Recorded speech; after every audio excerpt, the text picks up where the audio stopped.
আমাদের ভারত সরকারের যে হর ঘর তিরঙ্গা অনুষ্ঠান চলছে সেটা সরকারি ঘোষণা অনুযায়ী 9 তারিখ থেকে 15ই আগস্ট পর্যন্ত এই আমাদের অনুষ্ঠান কর্মসূচি বিভিন্ন রকমের কর্মসূচি চলছে।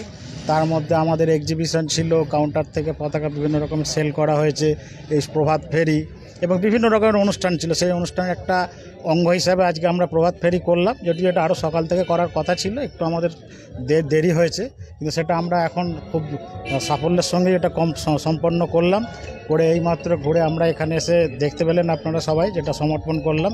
এই কর্মসূচিটা কাল আমাদের অফিসে পতাকা উত্তোলনের মাধ্যমে এবং বিভিন্ন রকম কর্মসূচির মাধ্যমে কাল এটা সমর্পণ হবে।